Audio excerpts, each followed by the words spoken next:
everyone. My name's Billa. Great to see you all. Thank you, everyone, especially Marie Claire, for putting this whole thing together. Great hearing you guys, Dominic, Anne, and everyone, being here. It's very humbling, and it's my honor to show you my journey over the leading up to incarceration, what I did in prison, and then I will speak a little bit about what I've done since I've come out, and maybe some questions if you guys got some questions. So this was filmed about 6 months after I got out, maybe about 19-20 months ago now it has. So I'm still dining out on it, so please take my number, if you want to check me out, that's not a problem. So it's about 11 minutes long. It covers a lot of topics, and it's a snapshot of 11 minutes roll for about information for 40 minutes of 40 years of my life. So I hope you guys enjoy. So shall I just press play? You have to double click it down. Do I need to make it bigger? Or? No. Yes. The time I had to serve in prison actually belonged to me. Not to my jailers, nor to the justice system. I'd learned through the peace education program that even in prison, I have a choice.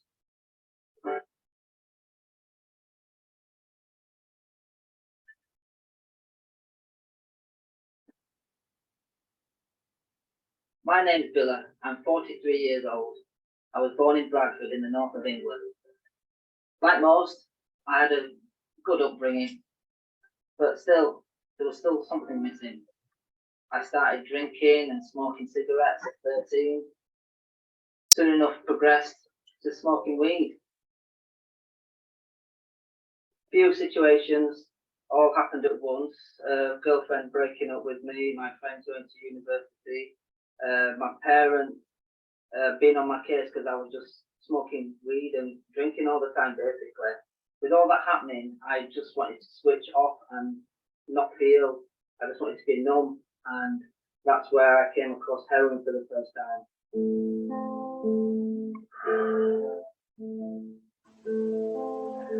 I took myself back to that time and place, and in fact, what I would have done, I would have opened up to someone and told them how I was feeling to try and resolve the problem, as opposed to just bury myself in drugs and drink to try to forget about the situation, which never gets resolved anyway. I didn't see any other option. I mean, sure, I did try stop. I even did a short 16 months in prison in 2005 where I served 8 months, but that still didn't deter me. Something had to give. My marriage broke down. I eventually found myself homeless. I'll always remember that first night that I had to sleep rough. It was behind like a park, in between two bushes. I had to keep warm by burning the jumper off my back that night, and just, it felt as if I was broken, that I had no hope, no friends, no family around me. I was on my own. So I just pressed that self-destruct button and just went down the rabbit hole even further.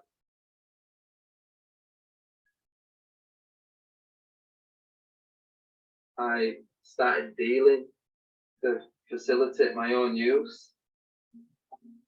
Got it to where I was, driving nice cars, had back pockets, didn't need for anything, but there was still something missing, because that hole that I was trying to fill, I was just filling it with fake stuff. It might have just given me like instant gratification there and then, but nothing real. What other way was it going to end? Death or prison? I guess I was one of the lucky ones. The coppers bust down the door, armed response, and I was taken to prison that day. I had this feeling inside me of partly fear, but of liberation and just wanting some sort of change. I remember quite vividly thinking, right, no matter how I feel, I was so broken inside, but I need to get my game face on, but can't show no fear. I'm coming to prison, you know what I mean? Because, you know, it's that sort of environment. At any given moment, violence, fight can happen right in front of you. A screw can twist you up. Someone could come at you and, with a shank or made like a knife and stab you just for not paying for your drugs, or someone's paid them to put a hit on you. It's a very surreal sort of atmosphere, but it's a little bit more than that. It's more psychological as well, especially with a lot of underlying mental health issues in the prison system with the prisoners, and a lot of the vulnerable people get taken advantage of. One morning, whilst waiting for my methadone, I seen a poster, the Peace Education Program. It caught my eye for some reason. It had words like peace, dignity, inner strength, and I thought, I'll have a bit of that.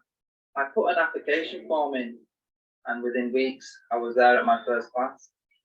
We were shown these videos with this speaker, this peace ambassador I now know as Prem Rawat. He asked us all a question, which was, how many days do you think you get to live in a 70-year lifespan? On average, if a human being lives for 70 years, then that's how many days you get. 25,550 days. That's it. Just that bit of information at that time, it something overcame me.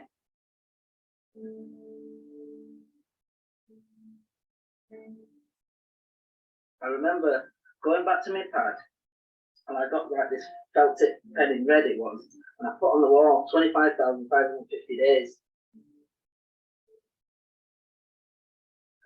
What will tomorrow be like? In one sense, no different than today and no different than yesterday. And if you are fulfilled, it'll be unique. It'll be different than today, and it'll be different than yesterday, and the day before. And then you don't count the 25,550. It doesn't matter. This is the gift. All that week before the next week, I was filled with like guilt as well. I was ashamed and embarrassed to be in prison and what I'd actually done for all them so many years. And luckily, the next peace education class was something that Prem said, can't change the past. Tomorrow is not promised, but what counts is what we do today at the moment. If you keep focused on that, then things do get better. And I use that principle to help me cope. I used to think, wow, this guy's talking to me, you know what I mean? And it's so like relevant in how I'm feeling and what I'm going through at the time. And he just says the right thing at the right moment to, you know, to help me on this process. You know, a lot of things were going on. I was coming off the drugs and my emotions were all over, but I had this direction, this I don't know, this light at the other end of the tunnel. Over the weeks, a lot of truly amazing things actually happened, and the changes that I saw in people, you know, not just in myself. These gold nuggets that Prem were giving was like, you know, was very profound and deep, mind blowing. It's changed my life in ways that I'd forgotten about how to live. I've been trying to fill this hole within me for so many years, and now I'm filling it with something positive, something wonderful. I was clinging to this peace education program as if my life depended on it. I became like a Shannon Trust mentor where I helped people with reading, writing disabilities. I became a Giving Time ambassador, and that focused on voluntary jobs for people once they got released into the community. I remember coming out of prison on the 7th of October 2020. I didn't even know where I was sleeping that night, but I had the most important thing. I had myself on point, and that was worth more than anything else.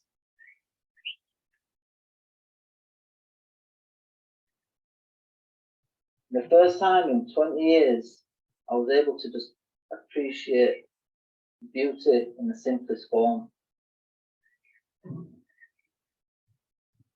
Ever since that day I was released, things have just gone from strength to strength.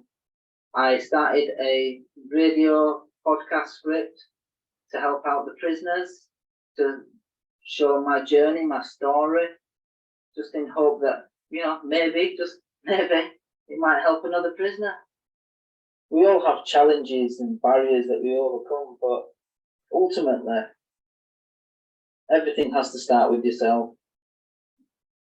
And once you find true peace within yourself, it goes out like a ripple effect, and that affects everyone around you. And once you light the candle of positivity, in turn, they can light someone else's candle. We're all in it together at the end of the day. All 7 billion plus of us have been clean, coming up 3 years now. You know, it's crazy me even thinking that. You know, before I would never even manage 3 weeks clean. It's all down to the hard work and the peace education programs, message, Prem Rawa, getting back with my family. It's heartwarming. It really is, you know, and thinking about it now, you know, I do get emotional about it because it's my life, and no one can take that away.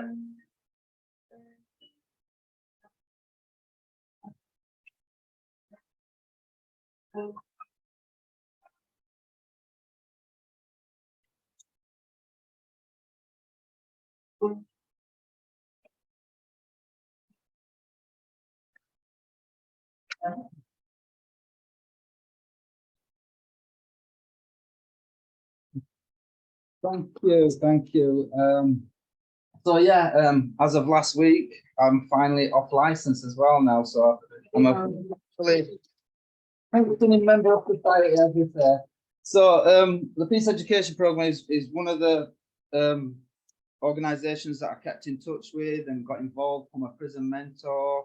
Just try to keep active, you know, because you know prison's not the bars on the windows, or the prison's this what you've got right here, you know. So you switch this on, then you know you can take yourself and make use of your time regardless of where you are.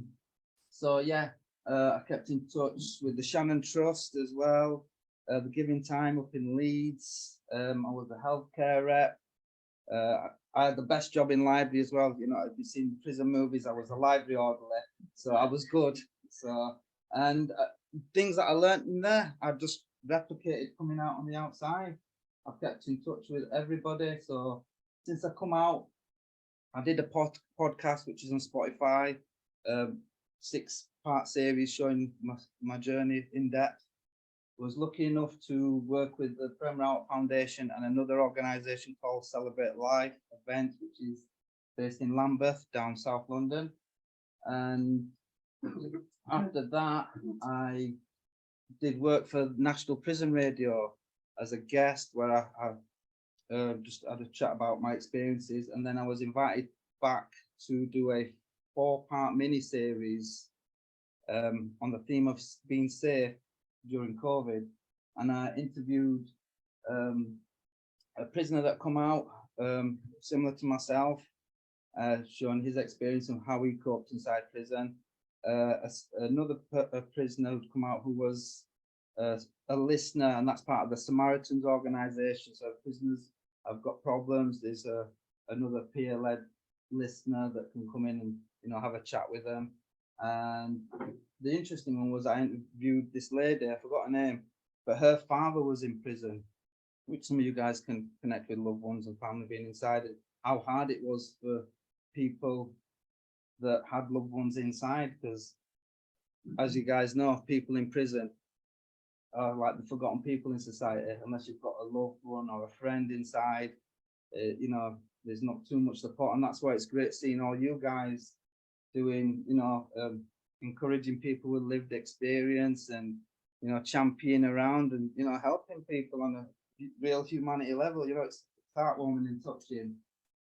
So after that, I started facilitating the peace education program on Zoom, actually, which has been going 96 weeks on the bounce as of today. So that's every Thursday, which is quite an experience just to surround yourself with positive influences. So since I come out of prison, I cut off all my links, cut it all off, moved to a different city, and just started again and just surrounding myself with positive people, hence you guys as well.